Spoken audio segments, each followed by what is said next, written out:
Hi guys! Good morning and welcome back to my YouTube channel, Filipina and Turkish Vlog. Today is November 27, 2023 and yan, so after 1 week wala tayong vlog kasi nga super busy si Inday and the same time ay wala namang masyadong ganap sa buhay ko, no? So paulit-ulit lang yung life namin dito kaya naman dinatama din ako mag-vlog and then busy-busyhan lang tayo. So today is November 27 and kung sa mga hindi pa nakakaalam ng birthday ko, my birthday is 29.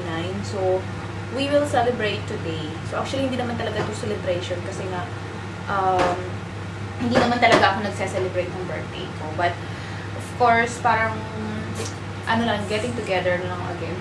Kasi ganoon naman kami, guys. Parang every week magkakasama kami. Pero, recently, guys, hindi kami masyadong magkakasama. Hindi kami nagsama ngayon ng mga friendship ko kasi nga, tawag dito, malamig na dito sa Turkey and nakakatamad ng lumabas, especially kapag may baby ka and then mag-outdoor ka, so mahirap na yun. So, lagi na lang kaming indoors. So, since ngayon ay malamig, kaya naman nakapag-plan kami na dito na lang sa bahay. Pero andito ang asawa ko, guys. Layla doon na yun. Pero andito ang asawa ko, guys. So, hindi na lang kami mag-iingay yung light na ingay. So, kanina pa kami nagising, guys, mga 7 talaga kami nagigising. And then kahapon pala, nandito yung mga binan ko and nag-visit lang sila kay Layla and then bumalik din agad sila. And then bumili sila ng regalo sa akin. Sabi ko nga, ayoko na ng regalo kasi damit lang naman din. So, marami na akong damit pero anyways, pinagbigyan ko na rin sila. So, nakapili naman ako doon pero hindi ko siya masyadong type. So, ibabalik ko na lang or ipapalit ko na lang siya. Ipapakita ko sa inyo yan later na lang kasi nagluluto ako ng arroz caldo. Speaking of arroz caldo, yan lang naman ang alam kong lutuin. So, kasi naisip ko kung kami, sabi ko kasi kay Junet ang sabi ko is kami, tinola na manok. Pero naisip ko rin na yung tinola is medyo matagal yun and then mamaya pa siya darating mga 12. So, baka mga gutom na kami din magluluto pa siya ng dessert. So, ngayon, inumpisahan ko ng lutuin yung aking arroz caldo na sana naman ay maganda ang maging resulta. Sana naman ay yum-yum-yum siya. Mayam-yum-yum siya. Delicious siya. So, ayan, pinapakulo ko na yung aking manok kasi organic chicken yan siya. Binili ko kanina. Lumabas talaga kami ni Layla kahit malamig para lang makabili ako. Kasi sa online, I'm not sure kung bago ba yon or what. Kasi kadalasan kapag bumibili ako online, yung magpapadeliver ako lang dito sa market. Papadeliver lang ako dito, parang minsan yung binibigay nila yung luma na talaga. And hindi ko alam kung gaano katagal yun naka-pros. So, ako na yung nagsadya dyan sa market. Since malapit lang naman dito, parang 500 away lang. 500 meter away lang yung market dito. Lumabas kami ni Layla para siya ay makalabas din. Kasi ito ay, pag hindi nakakalabas, hindi siya kumpleto. Ganon. So, yun yung kaganapan, no? Magluluto lang ako ng arroz caldo. And then, nasa mahinang apo yan para mamayang alas 12, luto na yan siya. Yung malabot na yung talagang ready to eat na. So, bahala na si Junet mamaya kung ano yung lulutuin niya. And actually, parang ayaw ko sana mag-vlog ngayon. Pero mag-vlog na rin ako para may remembrance naman ako sa aking birthday. Kasi for sure, sa 29, sa mismong birthday ko, wala namang kaganapan. Dahil wala dito yung mga binan ko. Dahil si brother-in-law ay lilipad na ng ibang bansa. So, wala kami kasama. Kami lang tatlo nila, ng daddy ni Layla, and then kami lang. So, siguro kakain lang naman kami sa labas. So, walang special kasi everyday naman halos kami kumakain sa labas. So, yun lang mga kaganapan. And I see you later, guys. Pagdating nila or update ko na lang kayo. Siguro patulugin ko si Layla or what. I don't know kung anong plan natin today. See you, bye! Bye later! Standby muna kayo dyan, guys.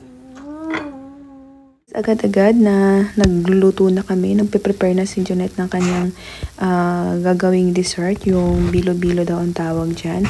So, habang siya ay nagpe-prepare dyan, ako naman ay naglilinis ng aking kusina kasi sobrang dami naming hugasin, no? Yan ay from yesterday night pa. Yan. So, hinahayaan ko lang siyang gumawa ng gagawin niya and ako ay naglilinis para may space siya ba na magluto-luto dyan. And nagmamadali na rin kami sa mga oras na yan kasi medyo late na kasi parang 1 o'clock na yan. Late na kami talaga. Ang aming aming bilo-bilo. Hindi pa tapos. At dumating na po si Peng. Ay, luto na yan, be. Luto na yan. Saan ko na ilalagay last? Hindi ba? Siya may birthday. Bisit. Nasaan Ayan. yung gata mo? Dalawa. Sabihin mo na. Ngayon nilagay ko na ang gata. Hindi updated na recipe. I-update na recipe. Ayan guys, ipina-pass forward ko na lang tong video na to kasi wala namang kaganapan. Hindi na rin updated yung aming mga niluto, kung ano yung mga niluto namin at kung ano ihanda namin. Kasi nga, super duper busy and hindi na lang makapag-vlog kasi parang magmamadali talaga kami. Kasi nga, may hinahabol din talaga silang oras. Parang si Jonette kailangan umuwi ng alas 4 at si Peng naman ay kailangan umuwi din ng before magta-traffic and ganun din si Des. Guys, inuuna ko nang pakainin si Leila kasi luto na yung lugaw. So, pinapakain ko na si Leila kasi gutom na talaga siya. And sinabi ko na din kay Des na kumain na rin siya. Pakainin niya na rin yung kanyang anak. Para mamaya, makakain kami ng maayos. Ayan, si Peng kumakain na rin siya. So, hindi kami sabay-sabay kasi si Jonette ay nagluluto pa ng aming bilo-bilo. So, ayan guys, kain tayo. Hindi ko na napapakita yung mga handa namin kasi wala namang handa. Ano? Yung tubigan namin, binilagyan niya ng kung ano-ano doon. Sino? To, ay kay Dudong, mini-mina naman kinain natin, nadadayariya kami, be. Si Dudong 2 araw talaga. Sabi niya, baby, I don't eat anything, di ba? Be, nung chinig ko yung tubigan namin, may mga magnet. May tinapay. Yung ref magnet ba, natatanggal, pinagpapasok-pasok ko yun. Happy birthday to you. So, ayan guys, na-surprise ako dyan sa pa-cake ni Peng. Sabi ko sa kanya, wag siyang bibili ng ganyan dahil ayaw ko yung mga ganyan nagbo-blow-blow. At siya din naman, ayaw din niya ng ganyan nagbo-blow. At talaga naman, bumili pa talaga siya sa online ng cake para makapag-blow ako. Happy birthday to you! Happy birthday! Happy birthday! Happy birthday to you!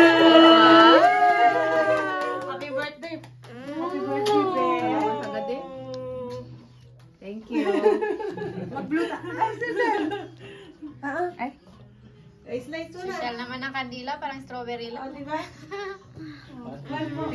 Picture lang kami dito kasi wala talaga akong masabi sa ginawa ni Peng dito dahil hindi ko talaga ina-expect tong cake na to. Hindi ako nakapagpasalamat para akong alam mo yung lutang. And also guys, wala rin pala akong tulog sa mga oras na to kasi hindi nakatulog sa Leila nung gabi na yan. So kaya parang lutang ako nitong time na to. And sobrang na-appreciate ko sila guys, mga kaibigan ko na nag-effort na pumunta dito sa bahay at nagdala ng mga ganyan, may regalo pa. Diyos ko talaga. Jan, I bought a beer for you. We can drink.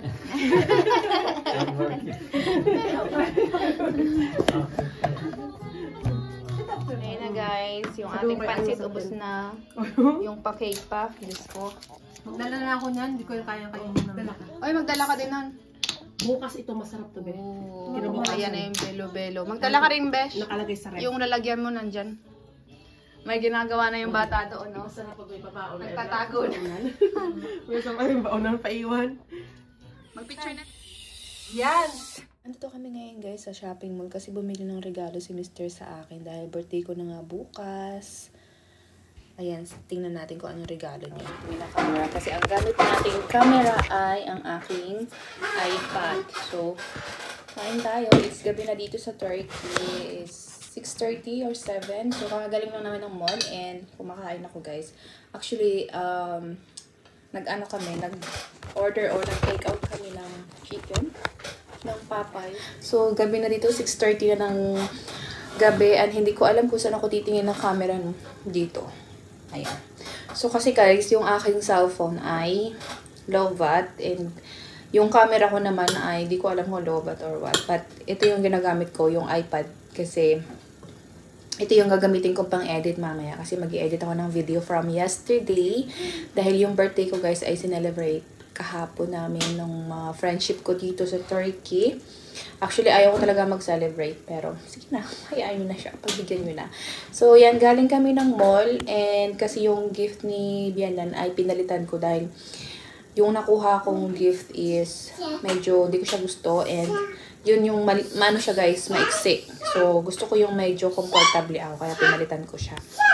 And then, nagtagal kami guys doon sa mall, kasi doon sa shop na yun, kasi nagka-problema, parang, ano ba, basta nakalagay doon sa, etiketa, o doon sa tag price is, sale ng 30%, 40%. Like, for example, 690 yung price nung tapos naging 400 na lang siya. Yun yung pinili kong ipapalit dun sa mga item na pinurchase ni Bianan sa akin na regalo. Kasi di ba pumunta sila dito nung, kailan ba? Nung Sunday, tapos binila na ako ng regalo. Eh, sabi ko, wag na, kasi parang mga damit lang naman. So, pinili talaga nila. So, pumili sila, and then sabi nila, if ayaw mo nito, ipalit mo na lang. So, wala nang magawa kasi nabili na nila. And then, ang nangyari guys is, yung pinalitan ko na nga, and then yung nasa tag price nung pili ko na item is, parang sale nga siya ng 40%. And then, pagdating ko dun sa kasa or dun sa cashier, is normal price na siya. And then, sabi ko, tapos natataka ko, bakit ang laki ng binayaran ko? Kasi nga, parang worth of 1,000 tele yung gift ni Bianan. Tapos, yung i-add ko dun is parang nasa 500 lang. So, parang mag-a-additional ako ng 500. Ngayon, kwenta ko na yun na mag-a-additional ako ng 500. And then, bakit naging 900 yung i-a-additional, yung i-a-add ko? Tapos, ang tagal-tagal niya dun kasi nga, nag-return ako, and then pinalitan ng item, and then, so, nireklamo ko bakit ako ang mahal ng binayaran ko, 'di ba? Sale to. Sabi kong ganon. And then, alam nyo guys, actually dapat yan din yung tip ko sa inyo kapag nandito kayo sa Turkey, or hindi ko alam kung saan kayo basa. Pero dito sa Turkey, napapansin ko yan kasi dati noon, I don't care about the receipt or sa mga So, ngayon guys, na-curious na ako talagang, kasi once na nangyari sa akin yan, talagang hinahalukay ko yung resibo na nare-receive ko kahit sa restaurant, kahit sa market, kahit kung saan-saan. So, kasi nga, minsan, nagkakamali sila. Diba, tao naman din sila nagkakamali. But, yun nga, dapat i-check nyo yung resibo nyo, lalo na kapag sa mga restaurant, kasi minsan, yung water included na dun sa binayaran mo, pero hindi mo naman nainom yung tubig. So, ganon. So, be careful about that. And then, sa mga, kunyari, meron din nangyari sa amin na experience ko guys, na yung in-order namin, 1 piece lang, ang nangyari, 1 tabak daw, yung 1 parang pang 4 person yung palaking plate. Per piece lang naman yung in-order namin. So, yan. Tip ko yan sa inyo guys. Kung makapunta kayo sa Turkey, dapat i-check nyo. Especially kung kayo ay foreigner. I-check nyo yung bills nyo. Yung mga binayaran nyo. Like said, dun sa menu pa lang, kung kayo, picturean nyo na agad yun para hindi kayo yung sa presyo. Kung baka makalimutan nyo. Para may idea kayo kung magkano yung inyong in-order. Huwag kayong basta-basta lang magtitiwala na okay, parang trust na kayo na kung ano yung resibo. Yan, madalas nangyayari yan sa mga restaurant. So, ayun na nga, balik tayo dun sa kwento ko sa inyo guys about dun sa akin So, sabi ko, bakit ang laki ng binayaran ko? Diba, marunong naman akong Turkish. So, yun, tinorkish ko sila. Kasi dito guys, sa Turkey din, mahirap makipag-communicate kung hindi kayo marunong mag-Turkish. Ako, yung Turkish ko is very, very, hindi siya ganun kaganda. Pero, naso-survive naman. So, ang sabi ko, bakit malaking binayaran ko? Diba, indirim ito, kakang gano'n. Tapos sabi ko, bakit ang iniscan mo is yung normal price. Sabi niya, hindi na daw kasi nung Friday pa daw yun inilim, pero hindi daw nila fix yung Sabi ko, it's not, hindi ko yan pagkakamali. Pagkakamali nyo yan kasi bakit andyan pa rin yung nyo? Sabi ko gano'n. So, nagtagal ako guys doon. Ang nangyari is, nagtagal ako doon mga 1 hour dun sa cashier kasi nga ang daming paikot-ikot na parang tinawagan na ganito, ganyan, tinawagan yung manager, ganyan. But, of course, I gave up. Sabi ko, okay, gusto ko na lang i-return yan. Hindi ko na kailangan yan. Sabi ko gano'n. Tapos, ayaw naman nila. Parang ina-insist pa rin nila, oh, it's okay. We can give you a promo. Sabi gano'n pa. So, in Turkish yun ha. So, yun. So, sabi ko, okay, kakong gano'n ako. Si Layla nga doon, nagliligalig na talaga doon sa shop na yun. Parang more than 1 hour ako naghahantay doon guys. Kasi nga, dami-dami nilang mga pasikot-sikot. And then, Sa ibang shop, hindi naman ganun. Basta pag sinuli mo, palitan ng item. Tapos, napakabilis ng proseso. Parang doon talagang may budol-budol din talaga. Kaya kailangan yung mag-ingat-ingat din. Guys! So, yan time na para sa pagbubukas ng ating mga natanggap na regalo. Sobrang dami nating regalo this year. Last year, parang, ano ba yun? November last year. Parang walang masyadong akong regalong natanggap. And sa asawa ko, wala akong regalo na natanggap last year. And then, sabihanan ko lang. Pero limot ko na yung binigay nila. Pero parang, ano lang yun, yung isang, tao dito, basta, yung sweatshirt, ganun. Kunti lang yung natanggap ko last year, parang sabihanan ko lang ng galing. Kasi nga, hindi talaga ako nagsiselebrate ng birthday ko, guys. But, this year, medyo marami-rami, dahil mga friendship natin ay mga makukulit. But, nung last year, parang 2021, nung umuwi ako ng Japan, ang regalo sa akin ng asawa ko yung iPhone 13 ko. Siya yung bumili nitong iPhone 13 ko. So, basta last year, wala siyang regalo. And then, ngayon ay bumawi naman siya. And then, sabi na naman niya sa akin, guys, ay wala siyang regalo sa akin next year. But, okay lang. Kasi nga, sobrang dami niyang binigay sa akin. But, unahin muna natin yung binigay sa atin ni Bianan. Actually, hindi ko talaga to gusto. Actually guys, ayaw ko talaga yung biyanan ko magregalo sa akin. But yun nga, sila talaga nag-insist na bigyan ako ng regalo. Kasi daw, it's my birthday. And birthday daw yun ay once a year lang daw nangyayari sa buhay yun. So dapat daw ay may matanggap akong regalo. Sige, hayaan nyo na siya. So, yung kinuha nila kasi guys is parang stripe siya na coat ata or dress, ewan ko, pero hindi ko siya gusto. Kaya sabi niya, if ever na ayaw mo yan, balik mo lang and then na-return mo sa binilhan namin. So, ginawa ko guys, ni-return ko siya and then nag-purchase ako ng another item or another sa another shop.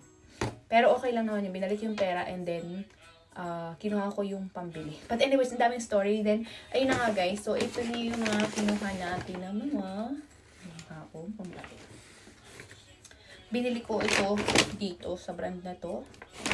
And, ito yung napili natin na top. Crop top siya. Pero magagamit ko siya kahit winter or spring in any season guys. So, dapat ganito yung mga pipiliin nyo. Yung parang kahit pangkalahatang season pwedeng isuot. Ito pwede ko siyang suotin ng winter.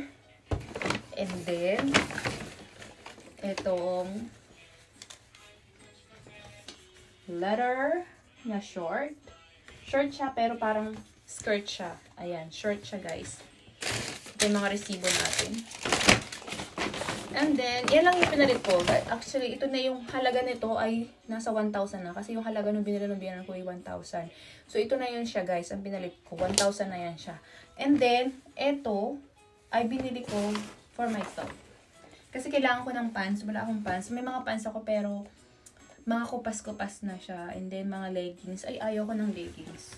Ayoko yung mga skinny. So, ito, hindi ko alam kung kasya to. Susukat natin mamaya, guys. Ayan yung mga natanggap natin. And then, may natanggap ako sa friend ko na si Junit. Pero yun nga, guys, yung niregalo niya pala sa akin. Gusto ko siya, kaya lang, nasabit siya dun sa may pintuan. So, nasira yung kunti. Nasira yung parang dun sa ano. Kasi medyo malaki. Hindi ko kasi, ewan ko na attach ko sa video kahapon. Pero, maganda siya talaga. Type na type ko siya. Pero pinalitan ko siya kasi na papalitan ko sana lang siya ng sabihin ko na lang nasira siya. Pero hindi actually talaga siya nasira. May damage. Nasabit lang talaga siya. Yun yung totoo.